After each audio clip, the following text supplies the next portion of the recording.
So right now we're headed to Allaire State Park, specifically to see Allaire Village. Allaire Village was once called Howell Ironworks in the early 1800s.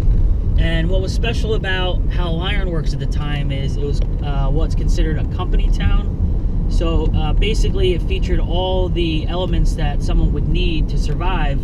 So you could work there, you could live there, there was a post office, there was a blacksmith, a carpenter shop, a bakery. So basically everything that you would need to work and survive on this location you had there. And around the mid to late 1840s it shut down, but a lot of the buildings still remain, so we're going to go check those out now. The story of Allaire Village started in the early 1800s when James P. Allaire was running a successful steam engine business in New York City called Allaire Ironworks. The steam engines he built required a large supply of iron, a supply that had become increasingly expensive once the British began to tax the raw materials coming across the Atlantic after the War of 1812. Allaire knew if he could find the raw ore needed for making the iron, along with a furnace to cook it, he could save himself significantly on his production costs. In 1822, he found everything he needed when he purchased the 5,000 acres that Allaire Village now stands on today for just $19,000. He named it Howell Ironworks in honor of his friend Benjamin Howell, who tipped him off to the property. Since the location in Monmouth County, inside what is now Allaire State Park, was so remote, he would need to build all the necessities needed for his workers to live and survive on the grounds. What remains today is a symbol of pre-industrial America in the early 1800s.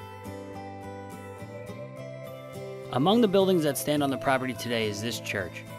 This church doubled as a school so the children of the workers could be taught while their parents worked on the property. The church was built in two phases, the first with second-hand wood not strong enough to support a steeple. Later, the second half was added with stronger wood, hence the steeple on the opposite end. One of the most important buildings was that of the blacksmith. The blacksmith shop was built in 1836 and featured 4 different forges for work.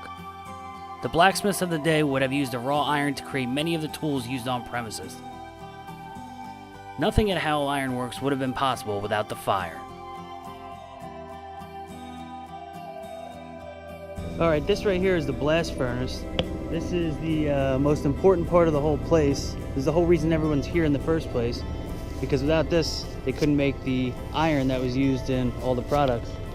This furnace would cook the liquid iron until it would come out any of these 3 sides and flow into troughs. These troughs are the reason why the product was sometimes called pig iron. The furnace was loaded with charcoal by wheelbarrow into this opening, which originally had a walkway leading up to it. The charcoal that burned continuously was stored in the charcoal depot across the way. Only this small corner remains of the building that once stood here.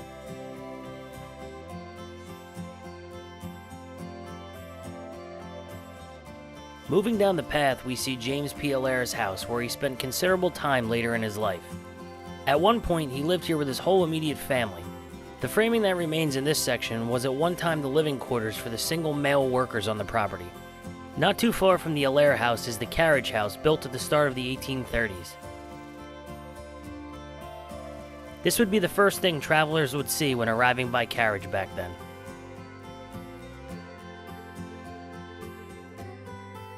Further down the path, we see the enameling building where the hollowware was made. This included kettles and other cookware that had an enamel coating on it. This is one of the oldest buildings on the property. The carpenter's shop would have been the place to go to have a wheel fixed or work done by the resident tinsmith on premises. This general store sold numerous items the workers would need for their daily lives, including meat, dairy, and even liquor and cigarettes. There was also a post office in this building as well.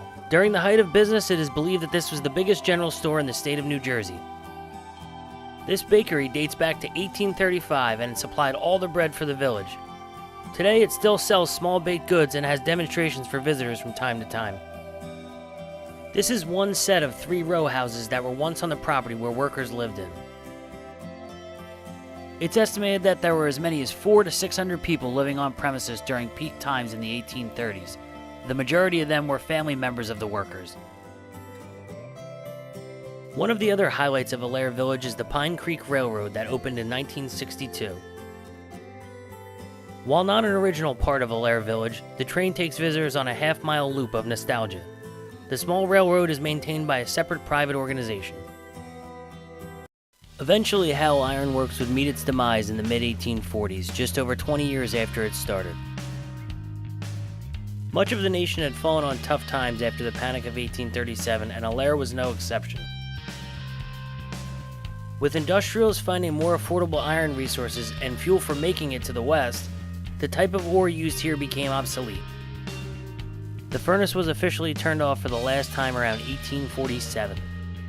What stands today is a reminder of what life would have been like living in a company town in pre-Civil War America, a time when it was more feasible to live and work on the same property, and business owners had the possibility to provide for and shape the lives of their workforce. Catch up with us again next time on Destination Anywhere.